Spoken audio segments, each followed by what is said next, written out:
Bem-vindos ao podcast O Canteiro, o canal de educação profissional voltado ao ecossistema da construção civil. Eu me chamo André Marques, atuo na área de projetos há cerca de 15 anos e sou host desse canal. E aqui comigo, também host do canal, atuando na área de obras há mais de 40 anos, Henrico de Ferrari. Fala, André, beleza? Tudo ótimo, cara, e contigo? Tudo bem, tudo bem. Maravilha. Bem, galera, como a natureza do nosso canal, nosso propósito é construir conhecimento, por um bom tempo a gente trouxe as nossas experiências e os nossos olhares, vamos dizer assim, até que a gente criou a série Outros Olhares, que é a série que a gente traz profissionais espetaculares do mercado, com grande experiência, para dividir aqui conosco e contribuir na nossa construção de conhecimento de toda a nossa cadeia. Então eu vou passar as honras aqui para o Henrico para apresentar o nosso convidado. Beleza. Bom, o nosso convidado é um cara que tem 50 anos de janela, bem mais que eu, né? Viu? Eu acho que quando ele começou a trabalhar, você não tinha nem nascido. Exato.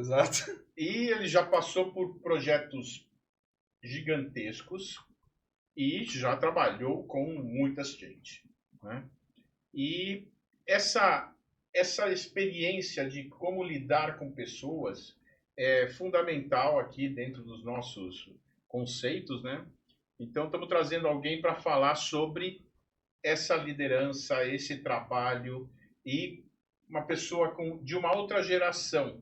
Então, ele tem um outro olhar de verdade sobre esse processo de gerir pessoas, né? Skills importantes, né? Exatamente. Então, seja muito bem-vindo, Isaltino Neto. Obrigado pela presença e bora bater um papinho sobre Olá, boa tarde. Mais uma vez, obrigado pela oportunidade que vocês estão me concedendo de participar de uma edição do Canteiro. Gosto muito, sou inscrito no canal e razão pela qual me sinto muito honrado de poder fazer parte. E como você disse, talvez eu tenha realmente um outro olhar de como lidar com as pessoas, já que eu comecei a minha carreira numa fase totalmente analógica e vivemos uma fase totalmente digital. Sem dúvida, sem dúvida. Muito legal. Bom, é um prazer imenso estar te recebendo aqui.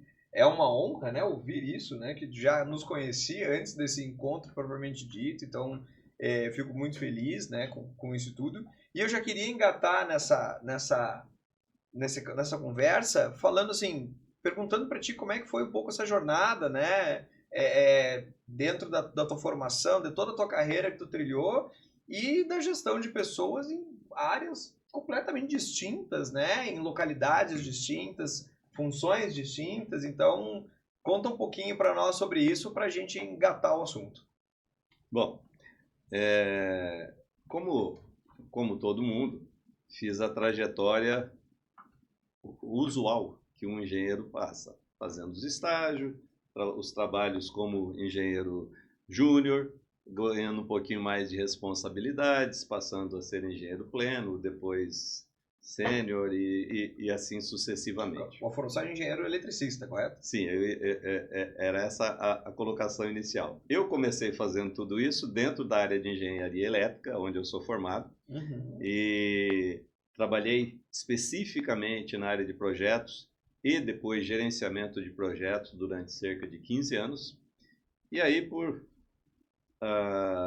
circunstâncias da época, da crise da energia elétrica, de mercado de engenharia elétrica da época, acabei migrando para a área de gestão de empreendimentos.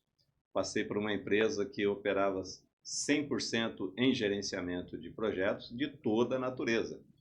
E por conta disso tive a oportunidade de trabalhar nas mais diversas áreas, de transportes, de habitação urbana, de habitação popular, de pavimentação e de transportes metroviários, e também tive a oportunidade de trabalhar numa usina nuclear, o que foi uma experiência bastante interessante. E esses diversos públicos, de alguma forma, foram moldando um pouco a forma de atuar, de conversar e de poder cuidar das equipes, que a partir do momento em que se chega a um cargo de liderança de equipe, a uma gerência, é necessário ter um pouco de habilidade para conversar, que não é algo muito usual. Aliás, dentro das faculdades, nós não somos preparados para ter esse nível de diálogo com quem trabalha ao nosso redor. Com certeza. É uma coisa que a gente levanta muito essa bandeira, né? E é muito louco que, assim, a gente lida com todo o padrão de pessoas, né? Desde os presidentes de corporações e tudo mais, até o operário mais simples, né? E a gente tem que saber falar a linguagem deles, senão estamos perdidos, né? Sim, sim. Como a gente já falou em episódios sobre comunicação, a responsabilidade de se fazer entender é de quem está mandando a mensagem, né? Então, se você não souber falar a linguagem do jeito do teu ouvinte, você não vai chegar em lugar nenhum, né? Pois é.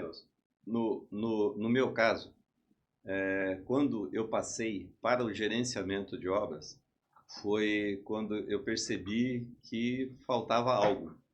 Porque eu fui para um primeiro contrato fora da engenharia elétrica, foi um contrato na área de pavimentação, e a empresa não precisava de alguém que entendesse de pavimentação, ela tinha o corpo técnico para isso, ela precisava de alguém que pudesse liderar as equipes, e identificaram essa capacidade na minha contratação. Bom, e foi uma experiência realmente para lá de interessante, porque eu nunca tinha tido tanta gente sob meu comando como nesse contrato, em que eram mais de 150 pessoas, rodando por uma cidade de São Paulo, numa época em que mal existia um negócio chamado celular, usava-se os pagers. Lembram disso? Já sumiu. Alguns não ouviram falar, mas... Os pagers, que a gente mandava mensagem, alguém de algum lugar telefonava. Você mandava um bip pro cara te ligar. Isso. Né? Quer dizer, aí tinha ligava para a central para pegar o recado e aí tomava a ação que fosse, né? Depois chegaram os pagers avançados, que tinham duas linhas de frase. Então você conseguia passar um telefone ou me encontre em tal lugar, esse tipo de coisa, né? Chamada em grupo, WhatsApp, não sei o quê. Teams, Google Meet. Nada, não existia nada. Bom, e essa foi uma época em que foi uma escola interessante, porque tinha que se comunicar com muita gente de diferentes níveis, em diferentes locais nessa cidade, para gerir problemas das mais variadas possibilidades. Uma delas, numa época em que o Brasil estava fechado para importação, especialmente de veículos, um dos nossos colaboradores com um Gol, o sinal fechou, um carro importado parou, e ele não parou com o golzinho dele atrás. Nossa. Bom, só estragou o para-choque do carro importado, que custava mais do que o próprio Gol. 0 quilômetro. Meu Deus. E sem ter meios de comunicação adequados, você ter que gerenciar esse tipo de coisa me fez perceber que precisava aprender um pouco, ganhar um pouco de experiência, tentar abrir outras oportunidades, e foi a partir daí que resolvi começar a fazer cursos na área de gestão, onde sempre se enfoca habilidades de comunicação, e fiz MBA em administração, que eu não tinha, e foi muito legal, porque, entre outras coisas, tive aula até de aquecimento de voz para fazer uma palestra, ou seja, foram habilidades que para mim não tinham. Você falar pela primeira vez para uma câmera, coisa que era quase que inédita, não existia. Sim. Eram pouquíssimas as câmeras para fazer filme, e nenhuma câmera de fotográfica filmava, e não existiam celulares. Então foi desse jeito que a gente foi aprendendo aos poucos a melhorar a comunicação, aprendendo.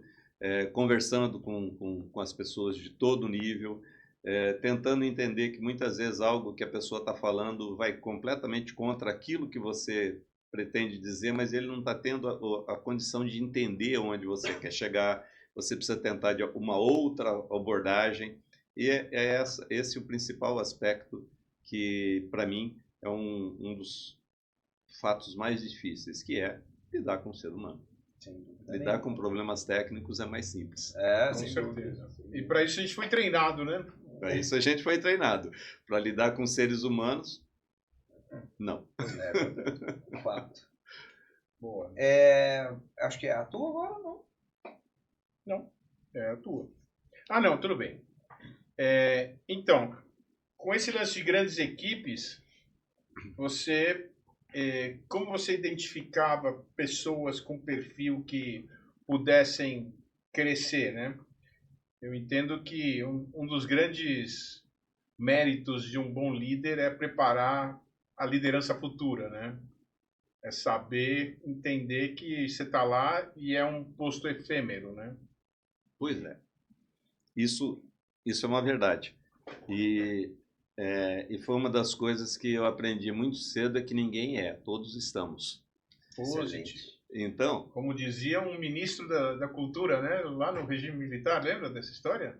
Acho que não. É da época do militar? O cara, ele foi entrevistado. O senhor é o ministro? Eu falei assim, não. Eu não sou, eu estou. Né? E era... Mas muitos sábios repetem essa questão, né? A gente está e não é, de fato. E especialmente porque a empresa que eu trabalhava, trabalhei muitos anos, foram quase 3 décadas, eles identificaram que eu conseguia identificar líderes e preparar sucessor. Então, por conta disso, a minha vida foi meia de cigano. Teve um contrato aqui na cidade de São Paulo que eu fiquei 3 meses. Olha só. Mal eu indiquei, falei, aqui eu vou começar a preparar fulano de tal. Pode deixar que nós preparamos. E, me jogaram para outro contrato. Pronto, era só uma seleção, Você já fez tua parte. Foi mais ou menos assim, tua parte aqui já está feita, vamos para outro. Outro que estava começando, que era mais afeito à minha experiência profissional, né? Então, na realidade, tudo passa por você tentar ter um convívio mais próximo com as pessoas. Se possível, ser amigo de todo mundo com quem você trabalha. Porque essa é uma forma de você conseguir identificar quem está comprometido, quem está gostando do que está fazendo, quem não está gostando do que está fazendo. E a partir disso, tem algumas pessoas que têm algumas características de liderança.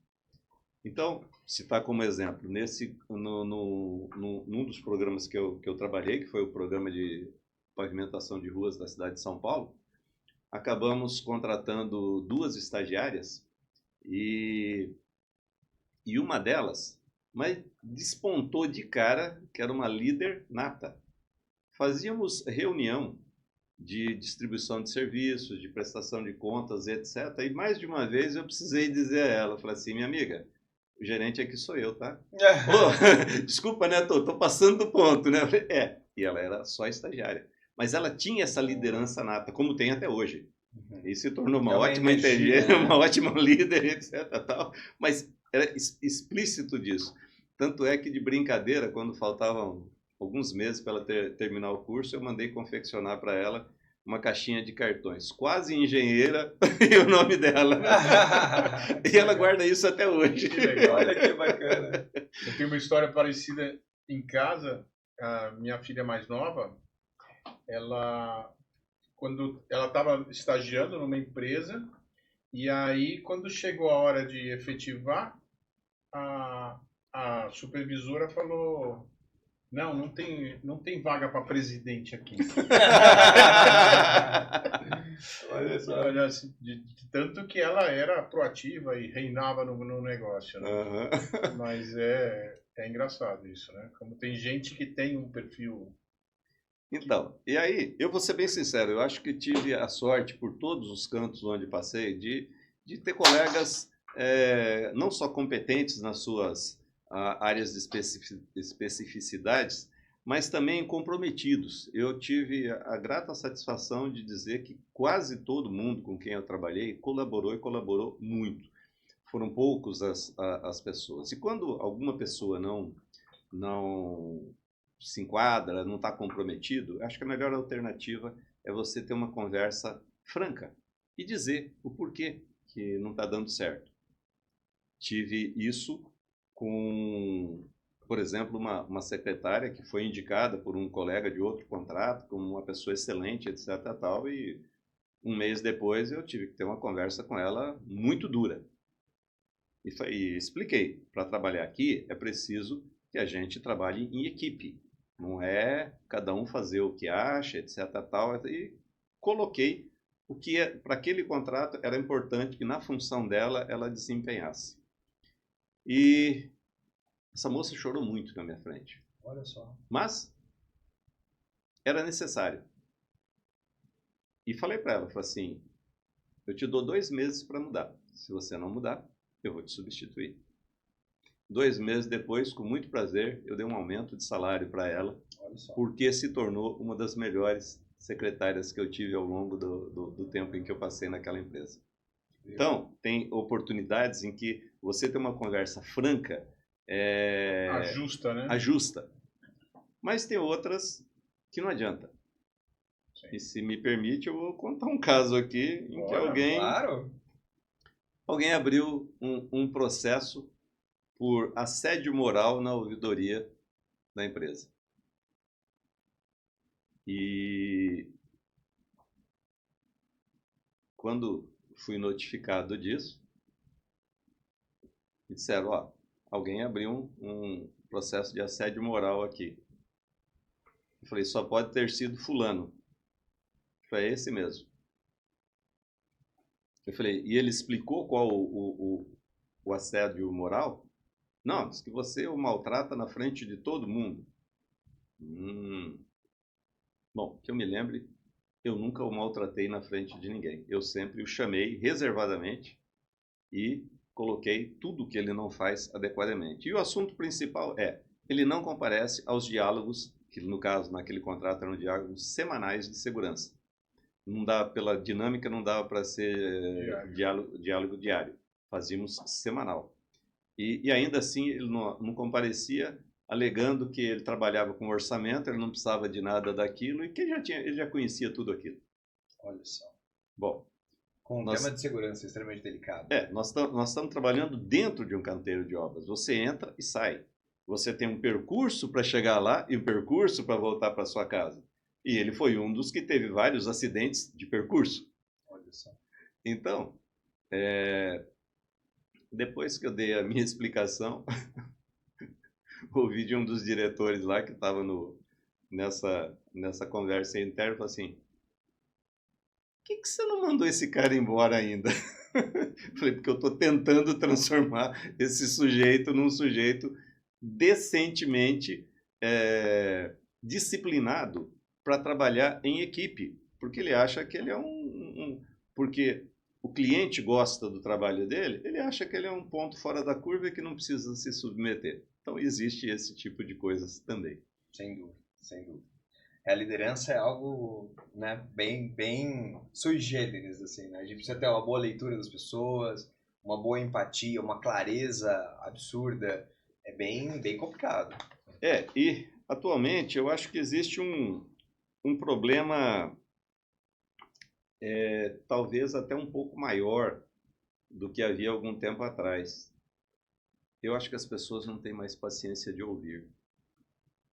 Às vezes não sabem ouvir e não têm paciência de ouvir, né? Então, eu acho que para você ter um bom relacionamento, a ideia básica de tratar o próximo como você gostaria de ser tratado, ela cabe em todos os locais, em qualquer ambiente. Seja isso é bíblico, né? Aliás, é bíblico, né? É verdade. É bíblico, é verdade. Você lembrou bem. Perfeito. E cabe em qualquer lugar, seja no teu ambiente profissional, seja num churrasco de fim de semana com os amigos, seja onde você estiver.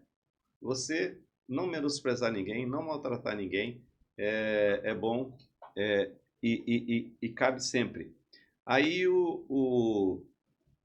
então, por conta disso, até a questão de ouvir,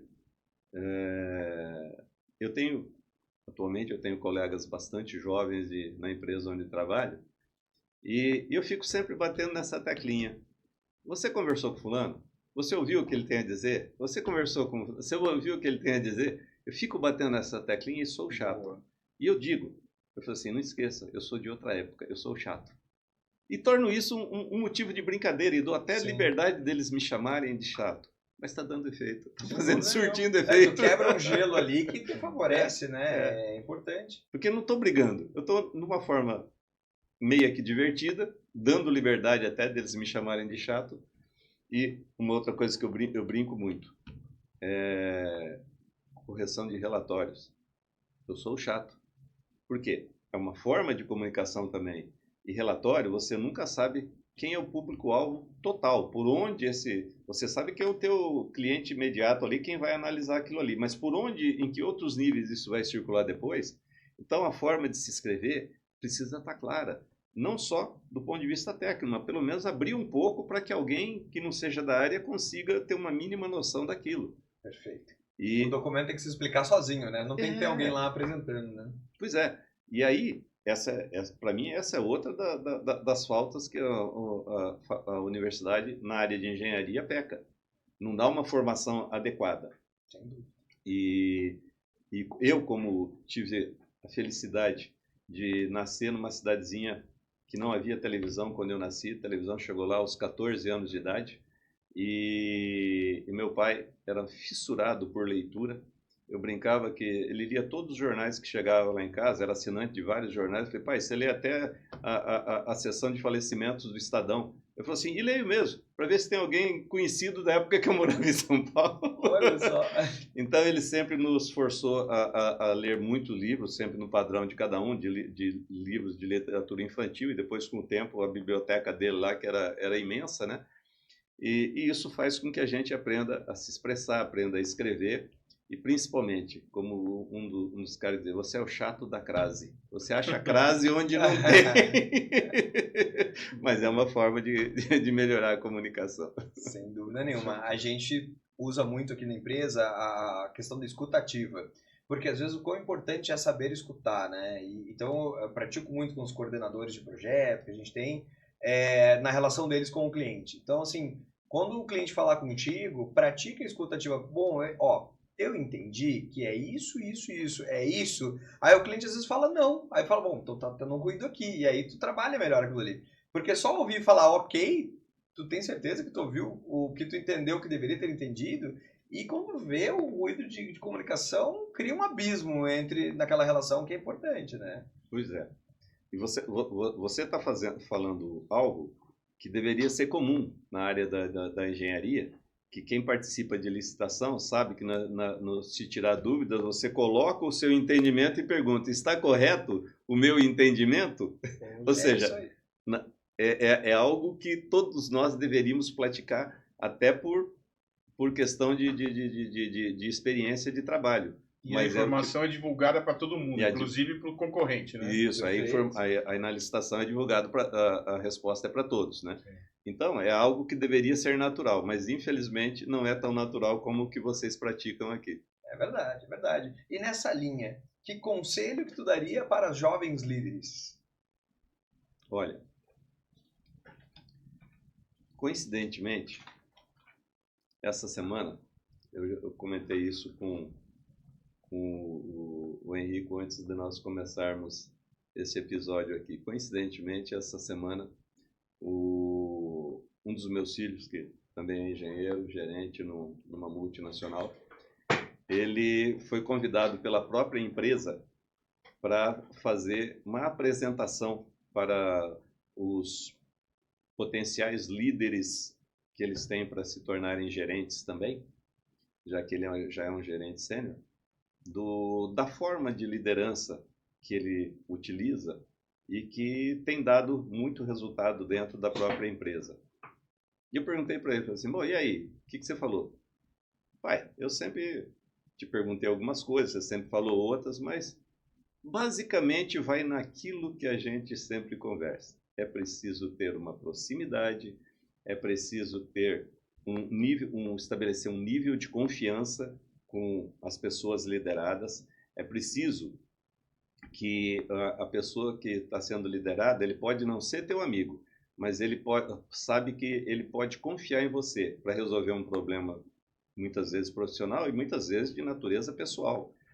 E como, por exemplo, eu falei, já sei, como por exemplo, o teu amigo indiano que mora no Canadá, porque ele responde também lá pela engenharia do Canadá. E havia um problema sério dentro da empresa que meu filho conseguiu ajudar a resolver. E aí, quando deu a notícia para ele, cara, tá resolvido, e entre outras coisas, que precisava fazer um ajuste na tua remuneração, saiu também, tá aqui. O cara disse que começou a chorar de emoção, esse amigo indiano dele, né? Ele falou assim, virou pro meu filho e falou assim, eu não sei o que fazer. Eu falei, então você não sabe o que fazer? Eu sei. Pega a tua esposa, hoje é uma quarta-feira, pega a tua esposa, aproveita que você teve um aumento de salário, faça uma viagem surpresa com ela, vá fazer uns dias agradáveis, que seja um negócio que vocês se lembrem para sempre. Pronto. Era o tipo da coisa que o rapaz não esperava. Sim. Ele o liberou de 2 dias de trabalho e sugeriu algo que fosse marcante do ponto de vista emocional. Bom, se tornou um amigo. Essa que é a verdade. Por uma atitude profissional, acabou se tornando um amigo pessoal. Então, é importante ouvir as necessidades das pessoas, estar atento, e mesmo que você não possa resolver, pelo menos você dizer, olha, eu sou solidário, não consigo resolver, vou tentar conversar, vou tentar ver, para que a pessoa perceba que não está sozinha. Isso é muito importante. E a prática da empatia, né? De tu conseguir se colocar no lugar do outro. Imagina a situação de como eu me coloco no lugar de uma pessoa que tem outra nacionalidade, outra vivência, outra cultura, que deve pegar a dificuldade disso e aumentar muitas vezes, né? Pois é. E aí,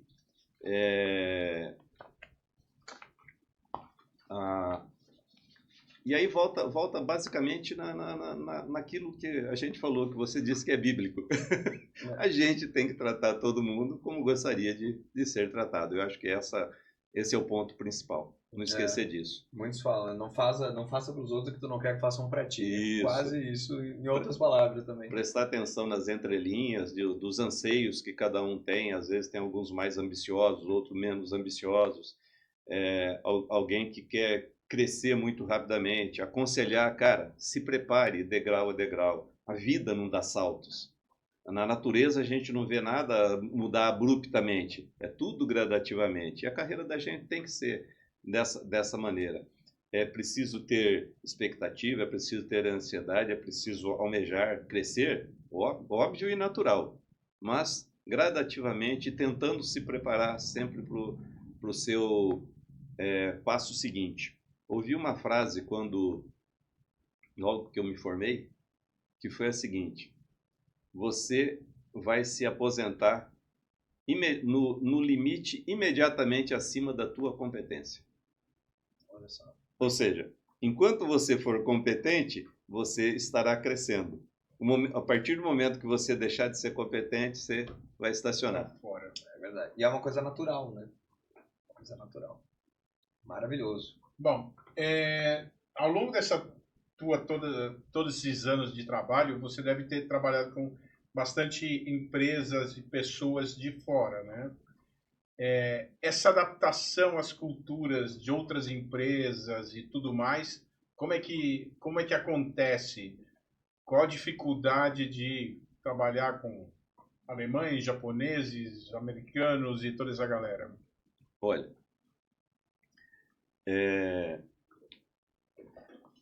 eu acho que dentro desse aspecto, trabalhar lá em Angra dos Reis foi muito importante, porque lá um universo muito grande de pessoas dentro de um canteiro de obra. No auge daquilo, nós tínhamos quase 4.000 pessoas trabalhando dentro daqueles canteiros. E muita gente de fora. Um dos exemplos que eu tive lá foi, por exemplo, de um professor alemão na área de energia nuclear, e que visitando aquilo lá, queria conhecer, ele veio passar férias em Paraty, pediu visita lá e recebeu, pela natureza da formação dele, recebeu o aval para visitar as instalações. E depois foi oferecido um almoço a ele. E aí, nesse almoço, ele falou assim, deixou todo mundo surpreso. Embora conversando em inglês, eu fui um que falei, acho que eu entendi tudo errado o que ele falou, né? Ele falou assim, nós alemães somos uns idiotas. Ficou aquele assim, um olhando para a cara do outro. Foi o que eu entendi, né? Caramba. Aí, alguém lá da Eletronuclear perguntou para ele assim, posso perguntar o porquê da sua afirmação, né? Ele falou assim, pelo seguinte, vocês têm aqui a usina Angra 2, que é alemã, operando sem nenhum acidente, e existem inúmeras dessas usinas mundo afora, especialmente dentro da Alemanha, com esse mesmo padrão, e que nunca tiveram acidente nenhum. Agora, por conta de Fukushima, o governo atual da Alemanha fez um programa de desligar todas as usinas nucleares alemãs. Usinas que nunca tiveram problema nenhum, não tiveram nenhum acidente semelhante ao que houve em Fukushima. E por que eu digo que nós somos uns idiotas? Porque nós vamos desligar aqui um monte de usinas absolutamente seguras, mas nas nossas fronteiras, na França, na Bélgica, citou outro país que eu não me lembro agora, tem usinas exatamente iguais às de Fukushima. Ah, mas isso está do lado de lá da fronteira, isso não é problema nosso. A radiação está do outro lado da fronteira, não é um problema nosso. Então, esse tipo de experiência faz com que você comece a analisar, inclusive, culturas diferentes. Um negócio desse que a gente tem a mania de dizer, né? Aliás, aqui no Brasil existe uma frase que me irrita. Só no Brasil acontece tal coisa. Aí eu digo assim, você conhece o mundo inteiro, né? País por país, a África de ponta a ponta, a Ásia, o Oriente Médio, Europa e assim por diante, para saber que é só aqui que acontece, né? Então, como no Brasil existe essa mania de se depreciar, se alguém dissesse alguma coisa desse, é capaz de nenhum de nós se estranhar, mas um alemão dizer isso realmente chama atenção. Né? E isso, assim como esse, eu tive vários outros exemplos com estrangeiros lá, sobre modo de vida, modo de interpretar as coisas, modo de trabalhar. E isso faz com que a gente, de alguma forma, não só se adapte, mas ganhe alguma resiliência. E trabalhei também com alguns contratos em que os clientes eram extremamente rígidos e alguns não tão confiáveis. Então você precisava fazer o seu serviço e ao mesmo tempo estar na defensiva. Ou seja, aprender a ser resiliente diante de alguém que você não sabe se está aceitando o seu trabalho ou se está trabalhando contra o que você está fazendo. Porque ele não está explicitando se você está na direção certa ou não, como, por exemplo, você fala na escuta ativa. O cara não te dá essa abertura, por mais que você coloque isso. E isso faz com que a gente se torne mais resiliente, porque cada cultura tem uma forma diferente. Voltando a um episódio que foi apresentado aqui sobre topografia, o Dario, o nome dele? Isso. Ele citou a curva ABC da obra, no qual ele lembrou muito bem que projeto é um custo mínimo dentro da obra toda. Então, aqui no Brasil, infelizmente, nós temos isso. Aliás, temos políticos brigando para que obras sejam licitadas com esquemas, nem projeto básico. Ou seja, os caras querem fazer uma movimentação de dinheiro e de acontecimentos que gera um nível de risco que não gera não um é nível de risco, razoável. sempre querendo expectativas do ponto de vista eleitoral. Inclusive, eu tenho ouvido muita propaganda sobre saiu do papel, está em construção o túnel da travessia Santos-Guarujá. Não tem nada em construção. Ou seja, a propaganda por si já está absolutamente errada, em diferentes níveis de governo nesse país. Então, é preciso, eu acho que é preciso a gente entender o posicionamento de cada coisa. Não ser isso aqui, e talvez para a gente aqui ser o que, por exemplo, é no Japão. O Japão prioriza o projeto. E existe uma cultura de que eu trabalho numa empresa japonesa, uma multinacional de projetos japonesa, e não foi aqui que eu aprendi isso, mas tenho visto que isso é muito, muito apreciado. É um valor intrínseco.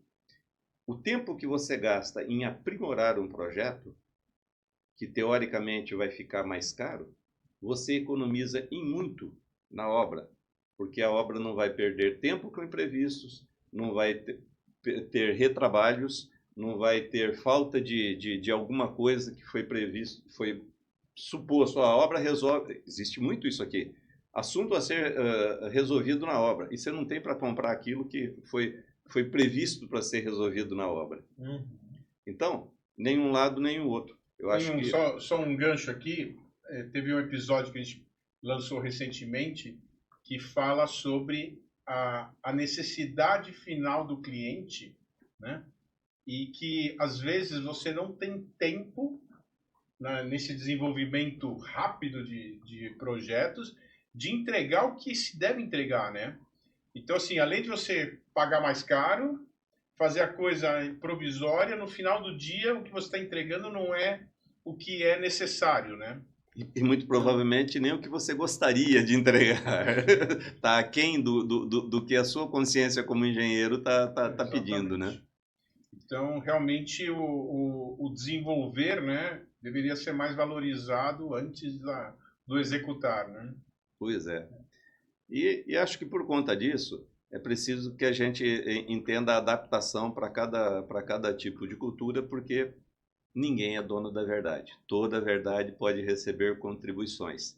Eu sempre digo isso para quem se acha dono da verdade, eu digo assim, vamos lembrar de, historicamente, quantos sábios, quantos cientistas, quantos filósofos foram desprezados em sua época por não serem compreendidos? Verdade.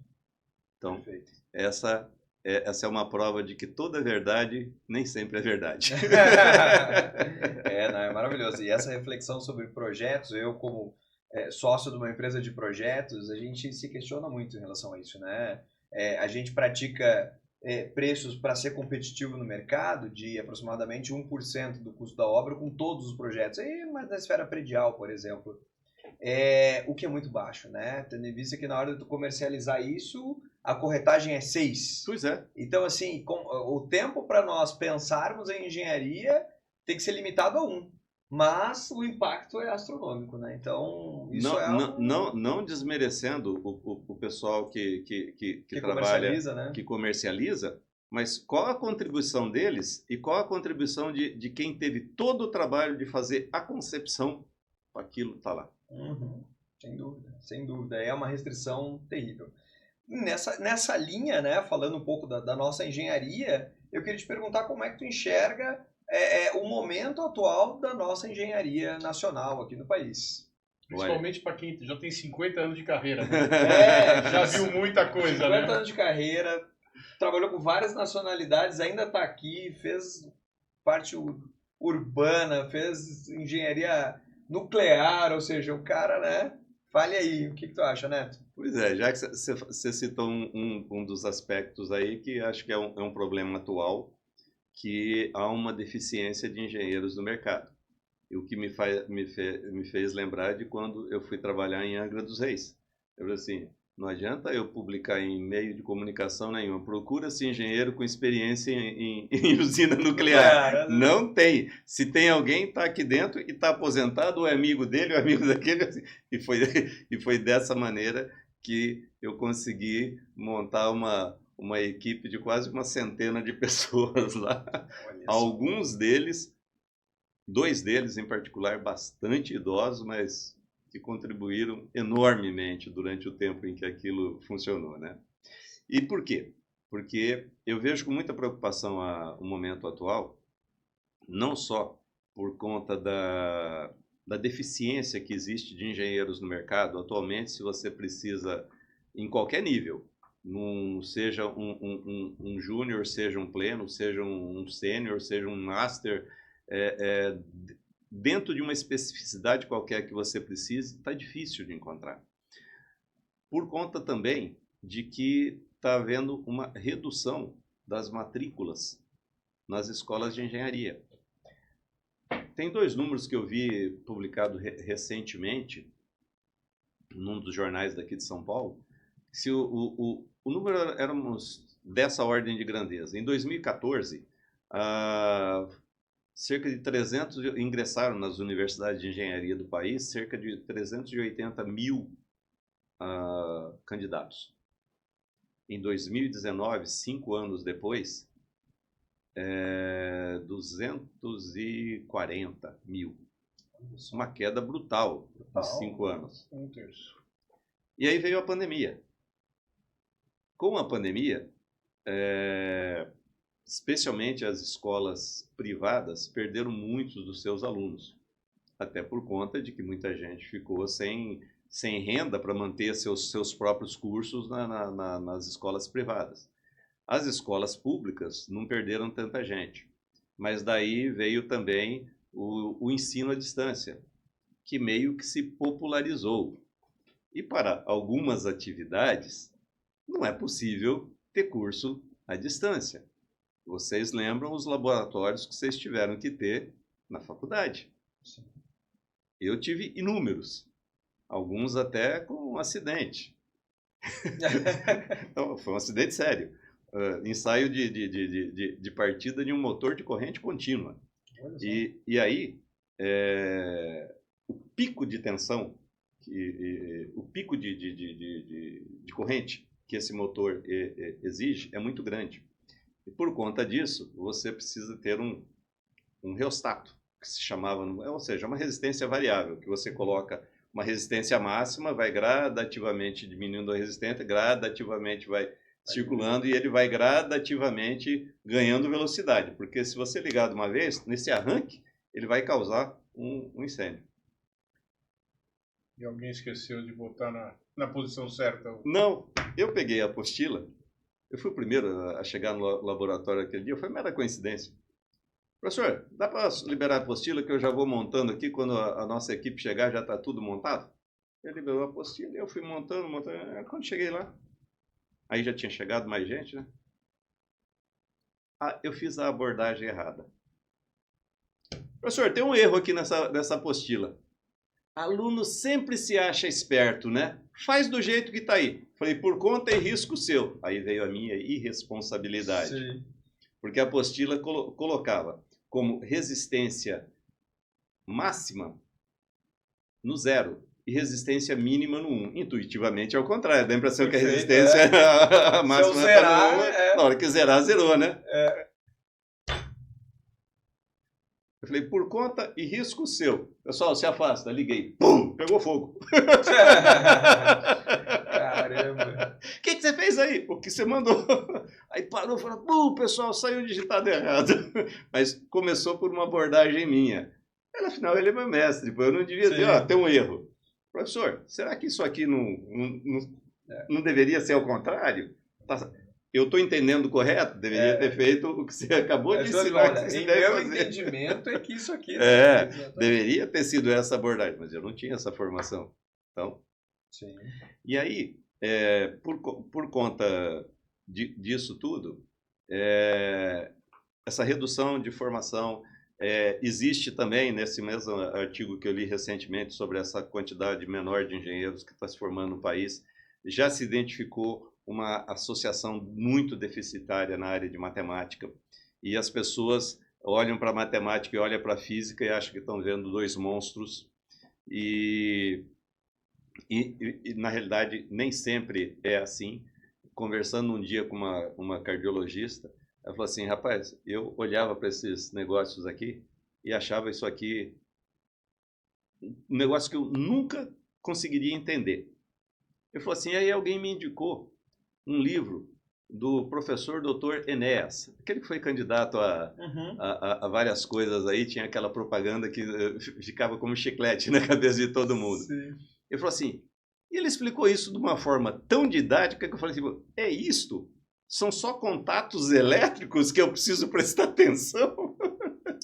Ou seja, ela não conseguia entender algo que era básico para a formação, para a profissão dela, porque não teve uma formação adequada. Quando conseguiu ter uma formação didática, isso é física, né? Contato elétrico, né? Ela falou assim, aí que eu passei a entender que isso era a maior moleza. Era isso. Olha só. Então, acho que a gente precisa reforçar essas coisas básicas para voltar a ter mais jovens se interessando por engenharia. E esse âmbito motivou a gente um pouco aqui, né? Porque não tem área, e aí a gente até extrapola da engenharia, que a gente converse e não fale assim, como é que está a tua mão de obra? Todo mundo tem dor nisso, todo mundo pensa em estratégias de criação de mão de obra, porque parece ser um caminho mais... é longo, mas ainda assim parece o mais fácil de tu ter que criar a tua mão de obra, né? Cultivar a tua mão de obra. Como é uma fazem, por exemplo, na indústria aeronáutica. Perfeito, perfeito. Então, é uma coisa que fomenta e aí também motivou a gente a falar, bom, vamos dividir experiência, vamos construir conhecimento na galera, porque a gente sente toda essa diferença né, das formações antigas. Eu me formei numa federal muito antiga, né, muito tradicional lá, então, mesmo sendo bem mais novo, né, do que vocês, eu tive contato com coisas mais antigas e que eu vejo que as faculdades atuais estão muito distantes. Então, eu me sinto um vô, né? Eu falo, mas peraí, acho que a formação de vocês devia estar abordando algumas coisas. A gente fica criticando, por que tem geometria descritiva? E pergunta a minha opinião. Eu falo, vocês estão malucos de tirar isso, né? Mas é que agora é tudo virtual. Eu falo, mas e o pensar? Pois é. Como é que a tua cabeça vai treinar a pensar, Pois né? é. Então é bem complexo realmente trazer isso para a realidade atual dos nascidos digitais, né? Então é muito difícil mesmo. É difícil, sim. Muito difícil. Algo mais? Então, a última era, acho que já está meio encaminhada, mas assim, para o cara que está hoje no mercado, o que você recomendaria, o que você acha que dá para salvar e crescer, né? Bom, eu acho que tem dois aspectos fundamentais nisso. A primeira é que não desistir, ser resiliente, porque embora o mercado de engenharia ele tenha se deteriorado muito, especialmente em termos de remuneração, engenheiro talvez seja uma das profissões de nível superior muito mal remunerada quando você compara com carreiras de quem faz medicina, de quem faz direito ou outras quaisquer. Mas, principalmente, se preparar para cada coisa. Lembrar que a formação ela é fundamental em qualquer profissão. Então, manter a sua atualização técnica é importante, mas está aberto a todas as novas possibilidades que esse mundo digital possa te oferecer para te ajudar a melhor desempenhar o que você faz. Eu aprendo muito com os meus colegas mais jovens que olham para alguma coisa e falam assim, deixa eu colocar isso no Power BI? Sinta-se à vontade, eu sei que eu vou receber um prato lindo aqui na minha frente. Então, por conta disso, eu não domino, mas estudo um pouco, tento acompanhar, e não tenho a habilidade que eles têm, obviamente, mas não posso desprezar isso, porque isso é uma ferramenta que ajuda e ajuda muito. E não só manipular a ferramenta, mas depois tem um momento de leitura do retorno, que daí Sim. eu acho que é onde tem toda essa contribuição das carreiras e da vivência e do olhar, né? E falando em olhares, eu quero dizer para vocês que os episódios que eu tenho assistido do Canteiro têm sido muito interessantes sob diversos aspectos e pela multiplicidade de enfoque que vocês dão. Como, por exemplo, de um que vocês, acho que foi do Dia das Crianças, que vocês falam da família. Quem está por trás do profissional? Esse povo que depende do convívio para o profissional estar bem. E aí, falando nos relacionamentos que precisam ser preservados, por conta dessa minha vida profissional, passando por várias dessas obras que eu estou falando aqui, eu fiquei 15 anos longe da minha casa, viajando só nos finais de semana. Fortaleza, São Paulo, Santos, Fortaleza, São Paulo, Santos, Angra dos Reis, Santos, Angra dos Reis, Santos, Florianópolis, São Paulo, Santos, Florianópolis, São Paulo, Santos, todo final de semana. Ou seja, minha vida de aeroporto, eu estou para lá de enjoado, não aguento mais. Em Angra, tive um acidente com perda total de veículo, porque essa rodovia ocorre isso. Saí absolutamente ileso, mas tive perda total de veículo. Então, minha esposa e eu também conversávamos que quando eu voltasse para casa, embora estejamos casados há muito tempo, nós teríamos dificuldade de nos entrosar. E eu achava sempre exagero dela. E quando eu voltei, percebi o quanto foi difícil a adaptação à vida a dois todos os dias. E não só no final de semana, que é gostoso, chega na sexta-noite, sábado, domingo, na hora do almoço, no máximo, vai embora. Né? Isso também foi difícil e foi uma das coisas que a pessoa falou assim, poxa, o nosso casamento durou porque nós somos resilientes nisso, porque tinha tudo para dar errado com você com 15 anos trabalhando fora. É uma construção, né? É uma diária, construção. ou, enfim, constante. Bom, gostaríamos de te trazer aqui, de te dar uma lembrança, né? Presentinho que beleza. Aqui. Muitíssimo obrigado. Que isso. Muitíssimo obrigado. Não está escrito colaborador aí, mas... mas já é, né? Com certeza. Ah, que legal. Uma lembrancinha aqui do Canteiro. Obrigado. Devidamente personalizado. Personalizado. Eu faço questão de... Não, peraí. Pessoal, olha o nível de aí, gentileza. Olha que bacana. Isso aí. Maravilhoso. Eu agradeço imensamente. Muito bacana mesmo. Muitíssimo obrigado. Que isso. É um prazer estar te recebendo aqui. Acho que foi um episódio bem bacana, né? Uma experiência ímpar de estar dividindo. Galera, curtam o canal, sigam, comentem, perguntem. É sempre muito importante a participação de todos. Henrico, mais alguma coisa? Não, só agradecer e contamos com você para outras histórias. Eu agradeço muito e já que você disse que eu sou colaborador, estarei sempre pronto quando precisarem. Maravilha, será um prazer. Muito obrigado a todos. Obrigado, tchau, tchau.